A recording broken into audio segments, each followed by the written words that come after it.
நீங்களும் லயோலா மணியும் ஒரு கான்வர்சேஷன்ல ஒரு விஷயம் பேசுவீங்க. என்ன சொன்னீங்க? அவர் ஒருவர், ஆமா அவர் ஒருவர், கூடவே ஒருவரை தெரியாம நான் சொல்லி.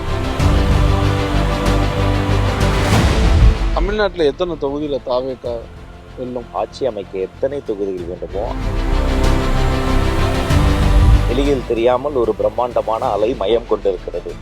கரையை கடக்கும் போது புயலாக உருமாறு. எந்த அடிப்படையில இது ஒரு மௌன புரட்சி, மௌன அலைன்னு சொல்றீங்க? போற இடத்துல ஃபுல்லா ஒரு கிரௌட் வருதுல்ல, இந்த கூட்டத்தை வச்சுதான் நம்ம தான் அடுத்து சிஎம்னு நினைச்சிட்டு இருக்கிறாரு. வீடியோ எடுக்கிறதுக்கு பைக்லயே போறாங்க, செல்ஃபி எடுக்கிறாங்க. இதை இன்னும் நம்ம ஒரு நடிகராக தானே பாக்குறதா சொல்றாங்க. அதெல்லாம் மாற்று கருத்துல.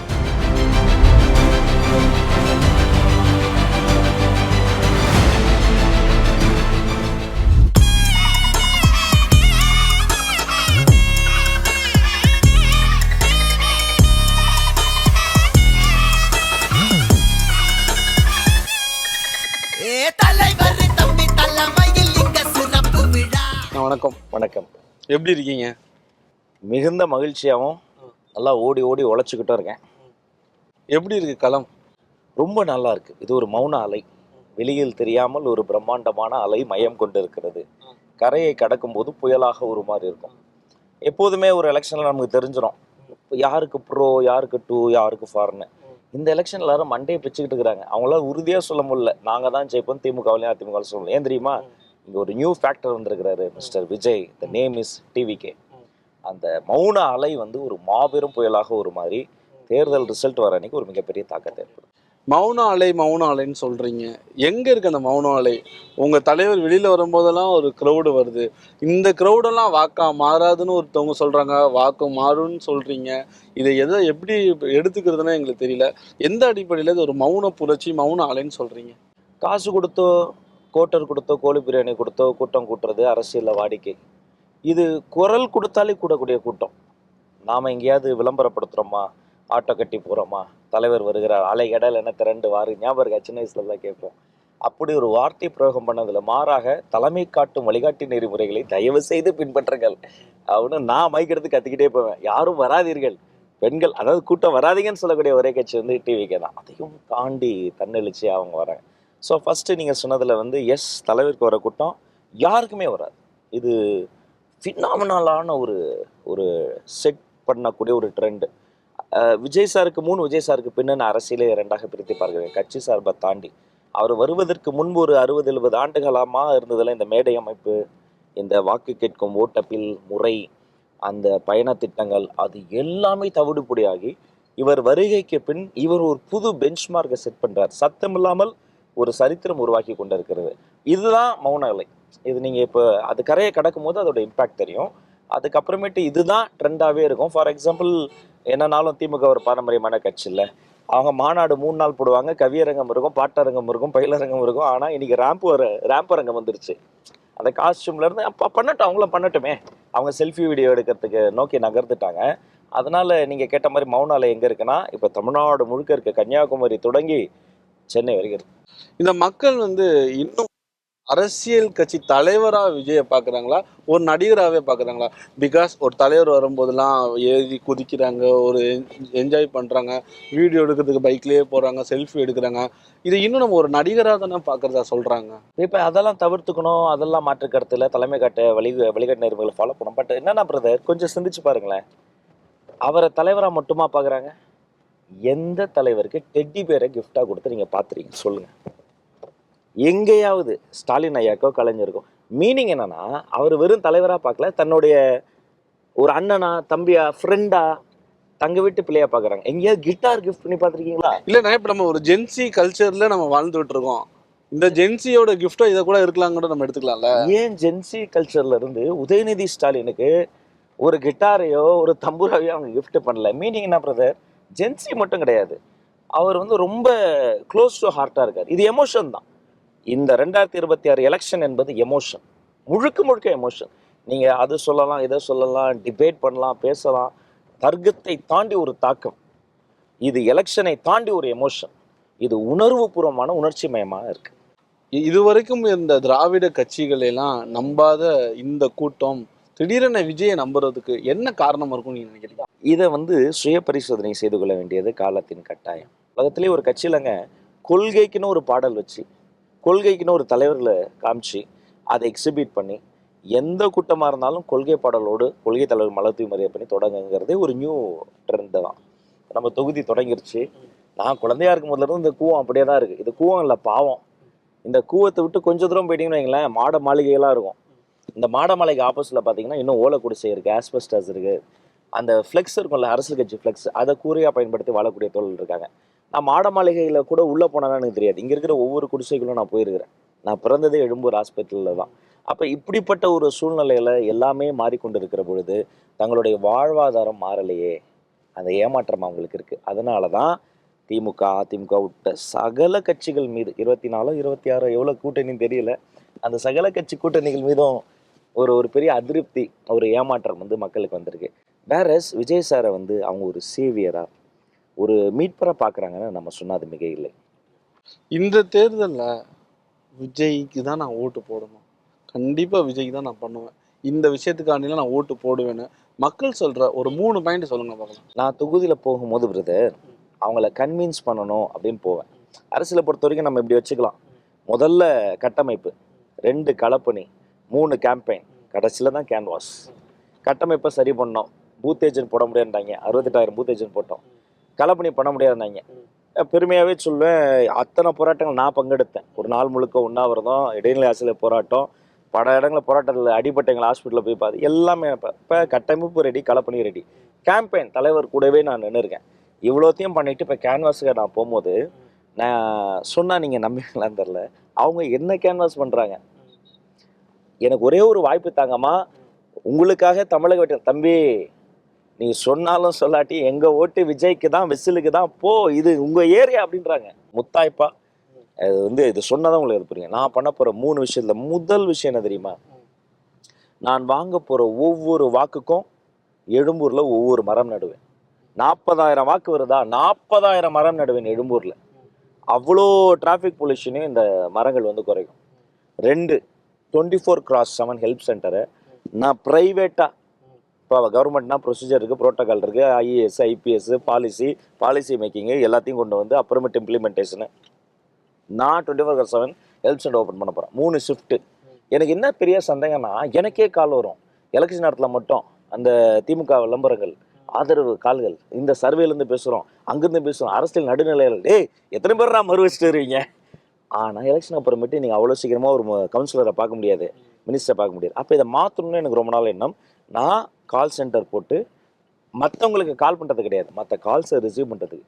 தண்ணி பிரச்சனையா, அவங்க கனெக்ட் பண்ணுவாங்க, ஆள் போட்டுரும். குப்பை இருக்கா, ஆள் போட்டுரும். கிரீவன்சஸை 24/7 நடுராத்திரி ஃபோன் பண்ணி எங்கள் வீட்டில் கரண்ட் கட்டுன்னு சொன்னால் கேட்கறதுக்கு ஆள் வேணுங்க. அப்போ நான் கொடுக்குற 2வது உறுதி என்னென்னா, முதல்ல ஒவ்வொரு வாக்குக்கும் ஒரு மரம், 2வது 24/7 குறை தீர்ப்பு மையம், 3வது இந்த எக்மோரை சுற்றி இருக்கக்கூடிய இந்த டிராஃபிக் ப்ராப்ளம். வாழ்விடம், வசிப்பிடம், வாகன நிறுத்துமிடம், 3 இடங்கள் சொல்கிறேன். வாழ்விடம்னா நம்மளுடைய லொக்காலிட்டி, வசிப்பிடம்னா எங்களுடைய வீடு. அத்தனை பேருக்கு பட்டா இல்லைங்க. ஏங்க இந்த காரு ஒருத்தருக்கு வீடுங்க. நீங்கள் என்னைக்கா ஃப்ரீயாக இருக்கும்போது வாங்க, எலெக்ஷன் முடிச்சு நான் கூப்பிட்டு போகிறேன். என்னுடைய பாதி நிர்வாகி இது மாதிரி இந்த கார் சைஸ் வீட்டில் தான் இருக்கேன். இப்போது நம்ம வின் பண்ணணும், தமிழ்நாட்டில் ஆட்சி அமைக்கணும், இந்த ஒரு குறிக்கோளோட தான் ட்ராவல் பண்ணிட்டு இருக்கீங்க. நம்ம கூட இன்னும் ஒரு சில கட்சிகள்லாம் வந்தால் நமக்கு ரொம்ப யூஸ்ஃபுல்லாக இருந்திருக்கும். ஆனால் நம்ம பதவியிலையும் ஆட்சிலையும் பங்கு தரோன்னு சொன்னால் யாருமே வரல, தனிச்சு போட்டிடுறீங்க. ஏதாவது ஒரு கொஞ்சம் டவுனாக இருக்கீங்களா? என்னென்னா பிரதர், ஒரு வகையில் யோசிக்கும் பொழுது எவ்வளோ பொன்னான வாய்ப்பு பாருங்கள். ஆட்சியிலும் பங்கு, அதிகாரத்திலும் பங்கு. இந்த அண்ணன் திருமா மேடையில் முழங்கி இருக்கிறார். இது திராவிட கட்சிகளின் கூட்டணி கட்சிகள் எல்லாம் இருக்கக்கூடிய தோழமை சக்திகள் எல்லாம் சுட்டி காட்டி இருக்கிறார்கள். மக்கள் நல கூட்டணி என்பதே அதன் மீது தான் கட்டமைக்கப்பட்டது. அந்த பொன்னான வாய்ப்பை அந்த முதல் தேர்தலிலே தலைவர் வந்து கதவுகளை திறந்து வைத்தாரே தவிர அவங்கள வந்து கையை பிடிச்சலாம் நம்ம யாரும் இழுக்கல. நாம இந்த பக்கம் இதை பண்ணும்போது ஆப்போசிட்ல கருத்தியெல்லாம் எதாவது பண்ணுவாங்க. ஆமாம், நாங்களும் ஆட்சியிலும் அதிகாரத்திலும் பங்கு தருவோம்னு கூட சொல்லி அவங்களுக்கு நம்மளால ஒரு பெனிஃபிட் ஆஃப் ஆர் இது அப்படின்ட்டு கிடைக்கட்டுமே அப்படின்னு நம்ம பார்த்தோம். அவங்க என்ன தெரியுமா பண்ணாங்க, அவங்க ஒரு கூட்டணி கட்டினாங்க. அது கருத்தியல் கூட்டணி கிடையாது, அதிகார பயிர் கூட்டணி, அது கல்லாப்பெட்டி கூட்டணி. ஒருவேளை விஜயின் மீது எந்த ஒரு நம்பிக்கையும் இல்லை, இவர் எவ்வளோ % ஓட்டு வாங்குவார், மக்கள் யார் இவரை நம்பி வர போகிறாங்க, ஸோ இந்த எலெக்ஷன் விட்டுடலாம், ஃப்யூச்சரில் பார்த்துக்கலாம் இப்படின்னு கூட நினச்சிருப்பாங்களோ? நீங்கள் கேட்டதால சொல்கிறேன். எங்களோடு சேரணும்னு முயற்சி பண்ணாத கட்சிகள்னா ஒரு 4-5 கட்சிகள் மட்டும்தான், பிரதான கட்சிகள்னு சொல்லப்படுற திமுக, அதிமுக போன்ற கட்சிகள் தான். மீதி அத்தனை பேரும் சேருவதற்கான முயற்சிகளாக பண்ணாங்க. பட் அது நம்ம வெளில சொல்லக்கூடாது நாகரிகர். மக்கள் விரும்பக்கூடிய முதல் வேட்பாளர் இந்தியா முழுக்க எடுத்த எல்லா சர்வே எடுத்து கன்சல்டேட் பண்ணி பார்த்தீங்கன்னா வெறும் ஃபேஸ் போடுங்க. ஐயா ஸ்டாலின், அண்ணன் இபிஎஸ், தலைவர் விஜய், அண்ணன் சீமான் இவங்கெல்லாம் போட்டிங்கன்னா மக்கள் விரும்பும் முதல் வேட்பாளர்லாம் ஆட்டோமேட்டிக்காக அதில் விஜய் சார் தான் லீடு வருவார். பொலிட்டிக்கல் டிஃப்ரென்சஸ்லாம் தள்ளி வச்சு இதில் மாற்றுக்கத்தே இருக்க முடியாது. அப்போ மக்கள் விரும்பும் முதல் வேட்பாளர் வந்து எங்கள் தலைவர். அப்போ அவரை நம்ம பிரதானமாக முன்னோக்கி அவரை மக்கள்கிட்ட கொண்டு போய் சேர்த்துணும்னு அவசியம் கிடையாது. ஏன்னா அவர் ஆல்ரெடி மக்கள்கிட்ட சேர்ந்துட்டு தான் களத்துக்கே வர்றாரு. இப்படி பல வகையில் லீடிங்கில் முன்னணியில் நாம் இருக்கும் பொழுது மற்றதெல்லாம் நம்ம யோசிக்க வேண்டிய அவசியம் இல்லை. ஆனால் இப்போ நீங்கள் சொன்ன மாதிரி சோசியல் மீடியாவில் ஒரு 4 பேர் இமேஜை வச்சு கேட்குறாங்க, மக்கள் விரும்பும் முதல்வர் யார், மக்கள் விரும்பும் தலைவர் யாருன்னு. எல்லாரும் விஜய் விஜய் விஜய் விஜய்னு கிளிக் பண்ணிகிட்டே இருக்கிறாங்க. ஒரு 100 இருக்கு, 100 இருக்கு, மற்றவங்களாம் 0 1 தான் இருக்கு. அப்போது ஒரு புது தலைவர் வரணுங்கிறது மக்கள் இவ்வளோ பேர் நினச்சிட்டே இருக்கிறாங்களா? அப்படி நினச்சா இந்த தேர்தலில் விஜய் தான் முதலமைச்சராக வருவார்னு நினைக்கிறீங்களா? 100%ங்க. விஜய் அண்ணன் முதலமைச்சராக வருவது என்பது காலம் எழுதிவிட்ட தீர்ப்பு. அது கனிவதற்கான சரியான நேரம் தான் காத்திருக்கிறதே தவிர அதுதான் நடக்க போகுது. இந்த ஒரு தேர்தல் மட்டுமல்ல, இனி ஒவ்வொரு தேர்தலும் அவரை வைத்து தான் இருக்குது. ஒன்று ஃபார் டிவிக்கு இல்லை அகேன்ஸ்ட் டிவிக்கு தான் எல்லாருமே செயல்பட முடியும். ஏன் அப்படின்னா சத்தம் இல்லாமல் இவர் ப்ரிப்பேர் ஆனாருங்க. அவரை மாதிரி ஹோம் ஒர்க் யாரும் பண்ண முடியாது. 28 years of hard work, EMI. எளிமையாக சொல்லணும்னா நீங்கள் அவ்வளோ சீக்கிரமாக தளபதி விஜய் ரசிகர் மன்றம்னு ஒரு போர்டு வைக்க விட முடியாது. நீங்கள் வந்து போய் நான் வந்து ரசிகர் மன்றம் ஆரம்பிக்கிறேன்னா மற்றவங்கலாம் வந்து சொந்தமாக காசு கூட கொடுத்து வைப்பா, உங்கள் ஏரியாவில் ஒன்று வைப்பா, நம்ம தான்ப்பா நம்ம தலைவர்ப்பா அப்படிம்பாங்க. ஆனால் எங்கால அப்படின்னா அவ்வளோ சீக்கிரம்லாம் நீ போர்டு வைக்க முடியாது. தம்பி நீ யார், என்ன பண்ணுற, ஸ்கூல் படிக்கிற பையனா, காலேஜ் படிக்கிற பையனா, வீட்டுக்கு அனுப்பிச்சிடுவாங்க. ஃபோன் போட்டு சொல்லுவாங்க, உங்கள் பையன் வந்துருக்கிறான் பார்த்துங்க. சொல்லாமலாம் ஊரிலேருந்து ஓடி வந்தவங்களாம் இருக்கிறேன். அப்போ எப்போ வைக்கலான்னா நீங்கள் உங்கள் ஏரியாவில் போய் ஒரு நோட்டு புத்தகமோ பேனா பென்சிலோ வாங்கி ஏழை குழந்தைகளுக்கு கொடுத்து அதை ஒரு ஆவணப்படுத்தி கொண்டு வந்து I am ready for social லைஃப்னு சொன்னால் தான் நீ மன்றம் வைக்கவே அனுமதி. மன்றம் வச்ச பிறகு 52 நாள் வருஷத்தில் உனக்கு சொந்தம் இல்லை. 52 நாள்னால் வீக்லி ஒன்ஸ் நீ என்ன பண்ணோன்னா ஸ்கீம்ஸ் வச்சுருக்கோம். ரொட்டி பால் முட்டை திட்டம். ரொட்டி நீ வாங்கு, முட்டை அவர் வாங்குவார், பால் நான் வாங்கிட்டு ஏழை குழந்தைகள் போய் கொடுக்குறது. அந்த ஏரியாவில் படிக்கிற பசங்களை ஐடென்டிஃபை பண்ணி அவனுக்கு வீடு தாங்க பிரச்சனை. பள்ளிக்கூடத்தில் வந்து என்னதான் இருந்தாலும் படிக்க வச்சுருவாங்க. வீட்டுக்கு வந்தால் இன்னும் ஒத்த ரூமில் வாழ்கிறவங்களுக்குலாம் அப்பா அம்மா சண்டை போடுவாங்க, அப்பா குடிச்சிட்டு வருவார். அப்போ அவங்களுக்கு ஒரு படிப்பகம் கட்டு. குடிப்பகம் நடத்தக்கூடிய அரசியல் கிடையாது, நம்ம படிப்பகம் நடத்தக்கூடிய அரசியல். இவர் ஜிஹெச்சில் சாதாரண ஒரு ஒரு அசிஸ்டன்ட் டைரக்டருக்கு குழந்தைய பிறந்த பல போராட்டத்துக்கு பிறந்த தலைவர். அதனால் ஒவ்வொரு பிறந்த நாளையும் கோயில் போக மாட்டார், ஜிஹெச்சுக்கு போய் அன்றைக்கி பிறக்கிற குழந்தைகளை போடுவார். 50 குழந்தை பிறந்தா 50 குழந்தைக்கு தங்க மோதிரம் போடுவார். அவர் போட்ட ஆச்சரியம் இல்லைங்க, 38 மாவட்டத்துலையும் நாங்கள் போடுவோம். பிறந்த குழந்தைக்கு தங்க மோதிரம், வளரும் குழந்தைக்கு ரொட்டிப்பால் முட்டை திட்டம், படிக்கும் குழந்தைக்கு விஜய் படிப்பகம், படிப்பில் வென்றால் தளபதி கல்வி விருதுகள். 14.5 மணி நேரம் நிற்பாருங்க அந்த குழந்தைக்கு அவார்டு கொடுக்குறது. யார் நிற்பா? பார்க்குற எனக்கு கால் வலிக்கும். வளர்ந்த பிறகு விலையில்லா விருந்தகம், விபத்தில் சிக்கினால் விஜய் குருதியகம், சத்தமில்லாமல் ஒரு சர்க்காரை நடத்தியவர் சர்க்கார். அதனால தான் இவங்க எல்லாம் ரெடியானாங்க. அதனால தான் இந்த எலெக்ஷனில் வந்து எங்களுக்கு வந்து அவ்வளோ பெரிய ஃபோர்ஸ் கிடைக்குது. அதனால் நிச்சயமாக வெறும் வலைதளத்தில் மட்டும் கிடையாதுங்க, களத்திலே ஒரு வெல்வது உறுதி. இப்போ ஒரு போகிற இடத்துல ஃபுல்லாக ஒரு க்ரௌடு வருதுல்ல, இந்த கூட்டத்தை வச்சு தான் நம்ம தான் அடுத்து சிஎம்னு நினச்சிட்டு இருக்கிறாரா? கூட்டத்தை வைத்து மட்டும் கணக்கு போடுற அளவுக்கு நாங்கள் ஒன்றும் கிடையாதுங்க. ஆனால் எல்லாரும் அந்த கூட்டத்தை வச்சு தான் விஜய் சிஎம் ஆவாங்கிற ஒரு கனவோடு இருக்கிறதா சொல்கிறாங்கல்ல. நான் தமிழ் பேச்சுங்கள் முற்றின ஒரு நிகழ்ச்சியில் நம்ம தொகுப்பாளர் விஜயன் நான்லாம் பங்கெடுத்தோம். முதல் சீசனில் அவர் வெற்றியாளர் ஒரு தனியார் தொலைக்காட்சியில், நான் அடுத்த சீசனில் வெற்றியாளர். உலகம் முழுக்க பேச்சுக்காக பயணம் போயிருக்கோம். America, Canada, Singapore, Malaysia, Hong Kong, China, East Africa வரைக்கும் போய் நான் பேசிட்டு வந்திருக்கேன். அங்கே எங்கேயுமே இவருக்கு வர கூட்டம் வராது தலைவா. நான் இந்த கட்சியில் இருக்கிறேன் அதனால சொல்ல தலைவா, நான் பார்க்காத கூட்டமா தலைவா? நான் எம்ஜிஆருக்கு வராத கூட்டமான விஜய்க்கு மேலாக்கு வராத கூட்டமாங்க. நான் இன்னும் நான் மிகைப்படுத்தலான்னு சொல்லுங்க. நீங்கள் வந்து ஒரு இப்போ தோனி ஐயா போகிறாருன்னு வைங்களேன், ஒரு பெரிய வேறு ஏதாவது ஸ்போர்ட்ஸ் பிளேயர் சொல்லுவாங்க, ரொனால்டோ, மெஸ்ஸி போகிறாங்களே, அந்த கிரேஸில் பார்க்க வருவாங்க. பட் அதே பிளேயர் கஷ்டப்பட்டு அவங்க வீட்டிலேருந்து வந்து அந்த ஸ்போர்ட்டுடைய வேர்ல்டு கப் ஃபைனல்ஸுக்கு போகிறான்னு வைங்களேன், எமோஷனலாக வருவாங்க. எப்படியாவது ஜெயிச்சிருப்பா, அந்த எமோஷன் தான் பெருகு. ஓகே. ஆனால் இப்போ இன்னொரு குற்றச்சாட்டு என்ன சொல்கிறாங்கன்னா, இப்போ திருப்பூர் போனார்ல, இது திருப்பூர் மட்டும் கிடையாது, கோவை, நாமக்கல், சேலம், ஈரோடு, கரூர் இந்த சுற்று வட்டாரத்தில் உள்ள எல்லா மக்களும் வந்து விஜய் வந்திருக்கிறாரு, அவரை நம்ம பார்த்தே ஆகணுங்கிற இந்த மாதிரியான ஒரு தாட்டில் தான் வந்ததுன்னு சொல்றாங்களே. இருக்கட்டுமே, அங்க வராதவங்க டிவியில பார்த்தவங்கள கால்குலேட் பண்ணோம்ல. புதிய தலைமுறை லைவ்ல எவ்வளவு வியூ வருது தெரியுமா? நான் தற்பெருமையெல்லாம் சொல்லல. அந்த தம்பி என்ன பண்றாரு, சைக்கிள் ஓட்டுறாரு, அதையே வீட்டுல உட்காந்து லேடிஸ்லாம் பாக்குறாங்க. அவர் என்ன பண்றாரு, விசில் ஊதுறாரு, அதையே எல்லாம் தலைவா அவரு இதுக்கு மேல இங்க நிக்க முடியாத கூட்டம். அப்படி இந்த படையப்பா படத்துல ஒரு சீன் வரும்ல, அது ரியல் லைஃப்ல பண்றாரு. அப்படியே ட்ராலி மேல போச்சுன்னா கண்ணு கெட்டிய தூரம் வரைக்கும் கடல் இருக்குமே, அப்படி வருதுங்க. அவர் பேசாமல் சென்று விடுகிறார். அதுவே பேசு பொருளாக மாறி ஓகே, எனக்கு இந்த கேள்வி இதுதான். 6 மணிக்கு மேலே போனால் விஜய் பேச மாட்டுறாரு, இவ்வளோ எஃபோர்ட் போடுறவர், இன்னும் கொஞ்சம் ஃபீல்டு ஒர்க் வந்து பண்ணலாமேன்னு உங்கள் தொண்டர்களே ரொம்ப ஃபீல் பண்ணுறதா சொல்கிறாங்களே. நான் பார்ஷியாலிட்டி இல்லாத பாதுகாப்பை மட்டும் கொடுத்தீங்கன்னா எங்க வேணா எத்தனை மணிக்கு வேணா கூட்டு வர நான் ரெடி. அனிதா வீட்டுக்கு நடுராத்திரி கூட்டு போனோம்ல, தூத்துக்குடியில ஸ்னோலின் வீட்டில் போய் தரையில உட்கார வச்சு பேசணும்ல, ஜல்லிக்கட்டுல 10 லட்சம் பேருக்கு முன்னாடி தரையில உட்கார வச்சோம்ல, அப்போல்லாம் இருந்ததை விட இப்ப அதீதமாக அவர் உற்று நோக்கப்படுகிறார். அப்ப அதீத பாதுகாப்பு வேணுமா வேண்டாமா? பார்ஷியாலிட்டியான பாதுகாப்புங்க. இப்ப சில இடங்கள்ல போலீஸ் நல்லா திறம்பட வேலை செய்யறாங்க. ஆனா அவங்க அங்கேயும் என்ன பண்ணிடுறாங்க, ஒரு ஈகோ ப்ராப்ளம் ஆயிருது. பல இடங்கள்ல கண்டும் காணாமல் என்ன பொதுக்கூட்டம்னா ஒரு 10 போலீஸ் வந்து பேப்பர் கப்ல டீ குடிச்சு நிற்கிறது, அப்படி கிடையாதுங்க. என்ன யாரு மேலதிகாரி அவர்களுக்கு வந்து இன்டர்வியூன் பண்றாங்களோ அதெல்லாம் தாண்டி மனசாட்சிப்படி அவங்கள வேலை பார்க்க விடணும். அப்ப இந்த 6 மணிக்கு மேல வெளில வர மாட்டார். அதெல்லாம் எங்க நாகப்பட்டினத்துல ராத்திரி நடந்த கொட்டு மலையில மைக்க பிடிச்சி இலங்கை நம்மளுடைய ஈழத்தமிழர்களுக்காகவும் நம்மளுடைய தமிழ்நாட்டு மீனவர்களுக்காகவும் அவர் பண்ணாத பேசாத பேச்சா சேப்பாக்கத்துல ஒரு நாள் முழுக்க ஒரு உண்ணாவிரதம் இருந்தவர். அவரு களத்துக்கு என்னைக்கே வந்துட்டாரு. ஆனா இதெல்லாம் பழசு இல்லைண்ணே, பட் இன்னைக்கு உள்ள மக்களுக்கு தெரியணும்ல, அதெல்லாம் மறந்துடுவாங்கல்ல. அன்னைக்கு பண்ண அதே விஜய் தான் இன்னைக்கு இருக்கிறாரு. ஆனா இன்னைக்கு இருக்கக்கூடிய இந்த பார்ஷியாலிட்டியான பாதுகாப்பு இருக்குல்ல, அதை மாத்த சொல்றோம். இப்போ பாண்டிச்சேரிக்கு நாங்க பேச போனோம். ஒரு வார காலம் பாண்டிச்சேரியில் நடந்த அந்த கூட்டம் வந்து பேசு பொருளா இருந்தது. ஏன்? அங்க இருந்த பாதுகாப்பு நடவடிக்கையே பேசு பொருளா இருந்தது. அங்க இருக்கக்கூடிய அதிகாரிகள், அந்த லேடி போலீஸ் கூட பயங்கரமா வேலாச்சு. எங்களே சத்தம் போட்டு சந்தமா உள்ள போகும்போது என்னையே அவ்வளவு கடுமையா பரிசோதனைக்கு அப்புறமேட்டது எங்க பாதுகாவலர்களினுடைய பாதுகாப்பு ஆயுதங்களை கூட அவங்க பறிமுதல் பண்ணி செக் பண்ணி தான் உள்ள அனுப்பிச்சாங்க. அவ்வளோ கடுமையாக வேலை பார்த்தாங்க. அந்த ஒரு லேடி ஆஃபீஸர், இந்த மாதிரி நிறைய ஆஃபீஸர்ஸ் இருக்கிறாங்க. இப்போ என்ன தேவைன்னா, இன்னும் இப்போ இது தானா சாலை வந்துட்டோம்னு நினைக்கிறேன். ஆமாம், இதான் தானா சாலை. இந்த இடத்துல வேணால் கூட்டம் நடத்திக்கிங்கன்றாங்க. நம்ம கார் கொஞ்சம் நடுவில் நங்கண்டு நிற்கட்டும். நீங்கள் ப்ராக்டிக்கலாக யோசிச்சு பாருங்கள், இந்த 2 பக்கமும் இவ்வளோ கடைகள், இதுக்கு நடுவில் இப்படி ஒரு க்ரௌடை நீங்கள் நிற்க வச்சு இங்கே அவர் நிற்க வச்சு ஒரு பொதுக்கூட்டம் போட முடியும்? நான் இங்கே போடாத பொதுக்கூட்டம் கிடையாது. நான் மட்டுமே 2 பொதுக்கூட்டம் போட்டேன். கட்சி 4 பொதுக்கூட்டம் போட்டிருக்கு. இது 40 வருஷமா இங்கே தான் பொதுக்கூட்டம் போடுறேன். இவரை வச்சு போட முடியாது.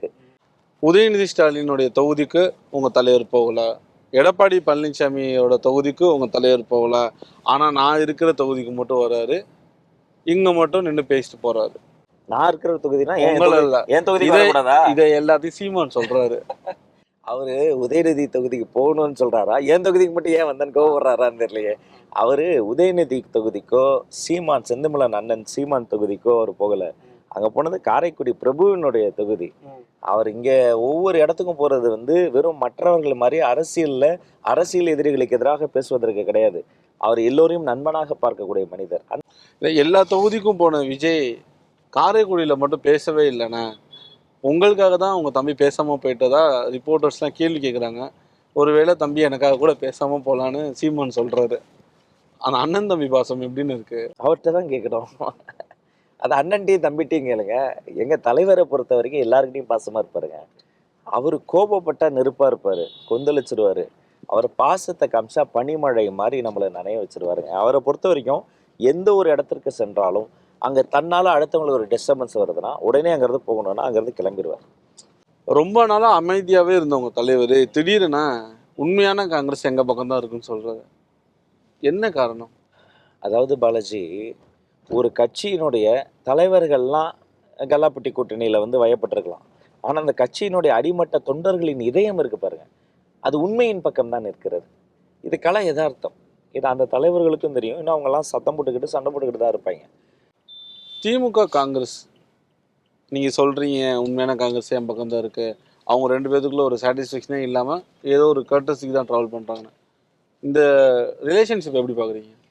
திமுகவும் காங்கிரஸும் டிவிக்கு வர்றதுக்கு முன்னாடி நீங்கள் பார்க்கணும். டிவிக்கு வர்றதுக்கு முன்னாடி ஆர்கானிக்கான அலையன்ஸ்னு நம்ம வந்து அவங்கள தான் சொல்ல முடியும், கொள்கை சார்ந்து. ஆனால் மறைமுக அலையன்ஸ்னு பார்க்குற பொழுது அதிகாரம். தமிழ்நாட்டில் அதிகாரத்தில் இருக்கிறது திமுக, அங்கே டெல்லியில் அதிகாரத்தில் இருக்கிறது பாஜக. அப்போ தங்களுடைய அதிகாரத்தை தக்க வைத்துக் கொள்வதற்காக ஊழல் வழக்குகள், தங்களுடைய வாரிசுகளினுடைய பிஸ்னஸ் பிரச்சனைகள், இதுக்கெல்லாம் எப்பெல்லாம் இங்கே மதியத்தில் புதிய தலைமுறை நீங்கள் பிரேக்கிங் நியூஸ் போடுறீங்களோ, சாயந்தரத்தில் ஒரு இண்டிகோ ஃப்ளைட்டில் கிளம்பி மினிஸ்டர் அங்கே போயிட்டு வரதெல்லாம் நம்ம வாடிக்கையாக பார்த்து கொண்டு இருக்கிறோம். அப்போ அவங்க என்ன பண்ணிடுறாங்க, கொள்கை ரீதியாக இருந்த கூட்டணி என்பதை தாண்டி அதிகாரத்தை தக்க வைத்துக் கொள்ள செய்த தவறை மறைக்க அவங்க ஒரு மறைமுக கூட்டணி போயிடுறாங்க. இதை பார்த்து தொண்டர்கள் வெறுத்து போயிருக்கிறாங்க. நான் உங்ககிட்ட ஓப்பனாக ஒரு கேள்வி கேட்குறேன். இதுவரையும் கேட்டது எல்லாமே ஓப்பனாக தான் கேட்டேன். கேள்வி ரொம்ப ஜாலியாக, ரொம்ப கேம்பெயின் டைமில் பரபரப்பாக இருப்பீங்க, கொஞ்சம் ஜாலியாக. நீங்களும் லைவ்ல மணியும் ஒரு கான்வர்சேஷனில் ஒரு விஷயம் பேசுவீங்க. பேசுனீங்களா? ஆமாம் ஆமாம். என்ன சொன்னீங்க? அவர் ஒருவர், ஆமாம் அவர் ஒருவர், கூடவே இவர் வர தெரியாமல் நான் சொல்லி அதை வச்சு இவனுங்க போட்டு அடி அடின்னு அடித்து அந்த இன்டர்வியூ இன்ஃபேக்ட் போகும்போது அதை நம்ம அதை சொல்லும் போது இருந்த சூழ்நிலையில் நிறைய பேர் வந்து நம்ம கூட வந்து சேரக்கூடிய சொல்லி நம்ம நேம்ஸை சொல்ல முடியாது. அப்படி சேர்ந்தவங்க இப்போ நிறைய பேர் சேர்ந்துருக்கிறாங்க. எந்தெந்த பார்ட்டின்னு மட்டும் சொல்லுங்க, எந்தெந்த கட்சின்னு. இல்லை நான் சொல்கிறேன், அதிமுகல இருந்து ஒருத்தர் வந்து இங்கே வந்து சேர்ந்துருக்கிறாரு. இப்போலாம் அவங்களாம் கேண்டிடேட் ஆகிட்ட பிறகு நம்ம சொல்ல முடியாது. பெரும்பான்மை அதிமுக இருந்து தான் வந்தாங்க. அதனால் அதையெல்லாம் நம்ம டைரெக்டாக இப்போ சொல்லவும் கூடாது, இப்போவும் சொல்ல முடியாது. ஆனால் அதுக்காக நீங்களாம் சேர்ந்து வச்சு நீ வந்து ஒரு வாரம் கொண்டு போய் நீ ரீச் பண்ணி விட்டீங்க, விதவிதமாய் வித்தியாசமாய்ன்ற மாதிரி. அப்புறம் அதுதான் நானும் லயலாம் பண்ணி கடைசியாக சேர்ந்து எடுத்த இன்டர்வியூ. அதுக்கப்புறமேட்டு 2 பேரும் இன்டர்வியூ கொடுக்கணும். உங்கள் தலைவர் வந்து ஏன் அதிமுகன்னு சொல்லவே மாட்டுறாரு? அப்படி சொன்னால் என்ன இருப்பது? அதிமுக கூட்டணின்னு சொல்லவே மாட்டுறாரு. அவர் தான் அதிமுக தானே இப்போ இங்கே 5 வருஷம் ஆண்டுது. அதனால் அதை தான் நான் சொல்லியிருக்கணும். அதிமுக முதலமைச்சர் ஸ்டாலின் அவர்கள், அதிமுக துணை முதல்வர் உதயநிதி அவர்கள் என்ன பண்ண திமுக தானப்பா ஆளுங்கட்சி. திமுகன்னு சொல்றீங்க, மற்ற எல்லா கட்சி பேரையும் சொல்றாங்கன்னு வச்சுக்கோங்களேன். மற்றும் பலரும் சொல்றாருல, அது யாருண்ணா? அவ்வளோதான்ப்பா. சினிமாவில் படத்தில் டைட்டில் போடும்போது எல்லார் பேரும் வில்லன் பேரை கூட போடுவாங்க, அப்புறம் மற்றும் பலர்னு போடுவாங்க. அவ்வளோதான்ப்பா. அதுக்கு மேலே நீங்கள் எதுக்கு நீங்கள் அதெல்லாம் நீங்கள் என்ன தெரியுமா இவங்க ஒரு இது பண்ணுவாங்க, நீங்கள் ஏன் தப்பு பண்ணீங்க, நீ அதிமுகவை கேட்டியா, நீங்கள் ஏன் இதை வந்து இப்படி கலாச்சார ஆனது அதிமுகவில் கூட தான் நடந்தது, ஏன் அப்படின்னு, ஏன் அதிமுக காலத்தில் வந்து கொள்ளை கற்பழிப்புலாம் நடக்கலையா அப்படின்னு திரும்ப திரும்ப கேட்டு. இது என்ன ட்ரெண்டுனா அப்படியே நரேந்திர மோடியுடைய ட்ரெண்டு. நீங்கள் எங்கே கேட்டாலும் அவங்க காங்கிரஸுக்கு போவாங்க, நேரு காலத்துக்கு போவாங்க. இந்தியாவில் இப்போ நடக்கிற பிரச்சனைக்கு காரணம் ஜவஹர்லால் நேருமாங்க. அது மாதிரி இது அப்படி திசை மாற்றி விடுவது தான். இத்தனை நாட்களாக அந்த மடைமாற்றம் வந்து பலித்தது. ஆனால் இப்போ ரொம்ப தெளிவாக இருக்கார் தலைவர், யார் கொள்கை எதிரி யார் அரசியல் எதிரின்னு ரொம்ப தெளிவாக இருக்கார்.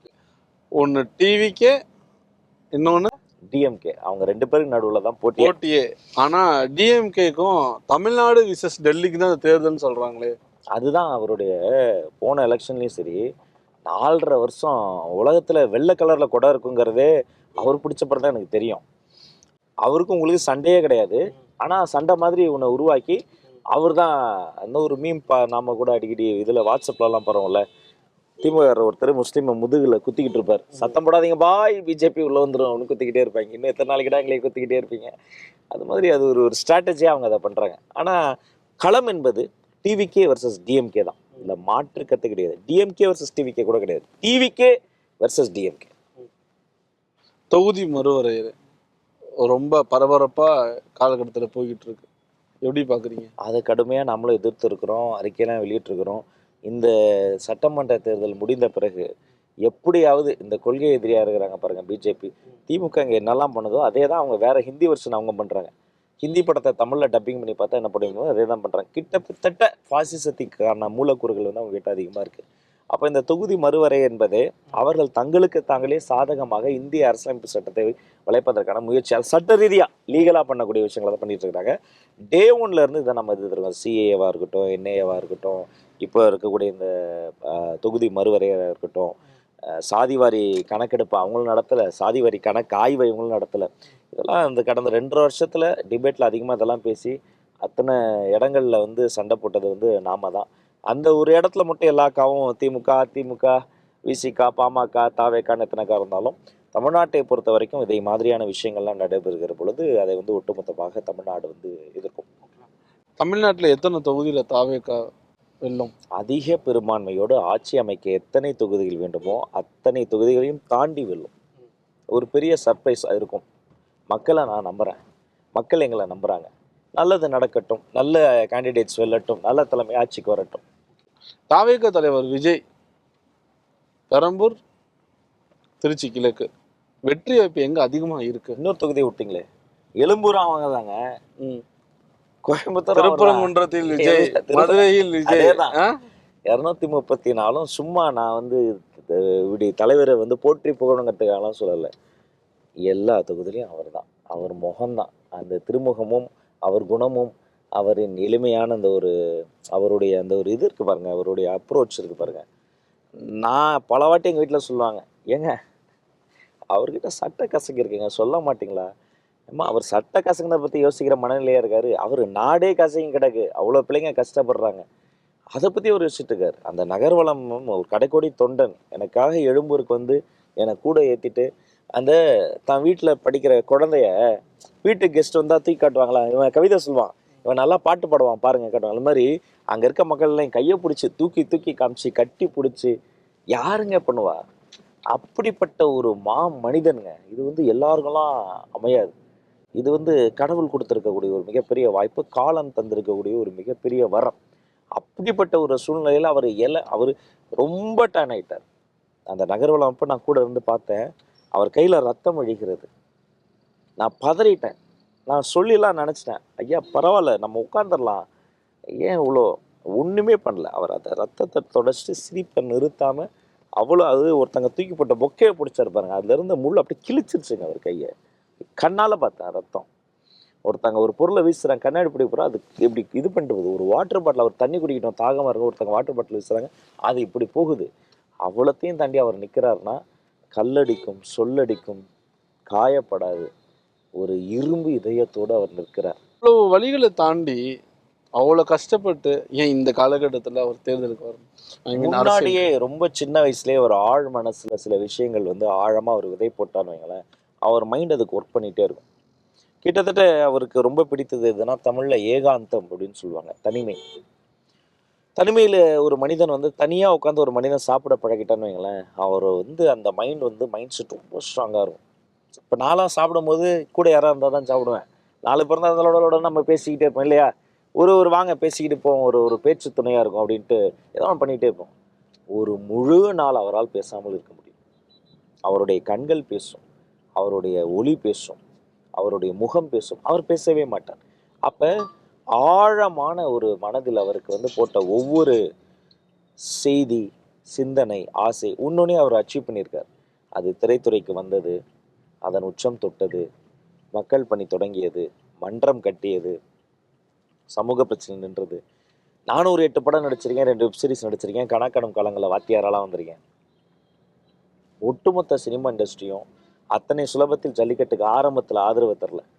எல்லாருமே கொஞ்சம் அந்த மிருகநேசம் அந்த இதில் இருந்தாங்க. ஆனால் வெளிப்படையாக பீட்டாவை வீட்டுக்கு அனுப்பிட்டா என்று சொன்ன முதல் மனிதர் இவர் தான். அத்தனை பேர்லாம் தூத்துக்குடி ஸ்னோலின் வீட்டுக்கு சினிமாவில் வந்து உட்கார மாட்டாங்க, ஆளுங்கட்சியை பயக்க மாட்டாங்க. ஆனால் ஸ்னோலின் என் தங்கச்சி அப்படின்னு அனிதா வீட்டுக்கு ஸ்னோலின் வீட்டுக்கு போய் உட்காந்தது இவர் தான். ஸோ எப்போதுமே இவர் வந்து ப்ரோ பப்ளிக். இது எங்கேருந்து வருதுன்னா, ஆரம்பத்தில் அவர் போட்ட விதை. அவர் இது வரைக்கும் வந்த நதியின் பயணம் வந்து இன்று தான் கடலை தொட்டு சங்கமித்திருக்கிறது. கடல் இந்த நதி தொற்றுச்சுல, கடல்ல இருந்து கரைக்கு வரும்போது இது சுனாமியாக வரும் பாருங்க. உங்க தொகுதி மக்களுக்கு இறுதியா சொல்லக்கூடிய ஒரு கருத்து அப்படின்னு என்ன வரும்? இறுதியெல்லாம் இல்லை, நான் என் தொகுதி மக்களுக்கு ஒவ்வொரு நாளும் உறுதியாக சொல்லக்கூடிய ஒரு கருத்து இருக்கு. நம்ம காலம் இது, எழும்பூரினுடைய எழுச்சி. உங்கள் வீட்டு பிள்ளை விஜய். நான் எனக்காக வாக்கு கேட்கல, எங்கள் அண்ணன் விஜய்க்காக ஒரு வாய்ப்பு தாங்க, ஒரே ஒரு சான்ஸ் தாங்க. பெரும் கனவுகளோடு வந்திருக்கிறோம், ஒரு வாய்ப்பு கொடுங்க. எல்லா போகிற இடத்துலலாம் கையில் குழந்தைய வச்சுக்கிட்டு சந்தோஷமாக சிரிக்கிறாங்க.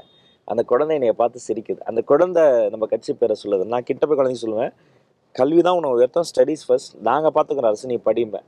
ஆனால் மனசுக்குள்ளே சொல்லிக்குவேன், இந்த குழந்தை வளரும்போது ஒரு புதிய தமிழ்நாட்டை தளபதி உருவாக்கியிருப்பார். இந்த குழந்தைகள் வளரும்போது நான் பட்ட கஷ்டங்களை இந்த அடுத்த தலைமுறைப்படுது. இது அடுத்த தேர்தல் இல்லைங்க, அடுத்த தலைமுறையை உருவாக்க வேண்டிய ஒரு பணி. ரொம்ப பிஸியான ஸ்கெடியூலில் எங்களுக்காக நிர்மதிக்கு நிறைய விஷயங்களை பகிர்ந்து கொண்டமைக்கு மிக்க நன்றி. மிக்க நன்றி. மறக்காமல் வாக்கு செலுத்துங்க.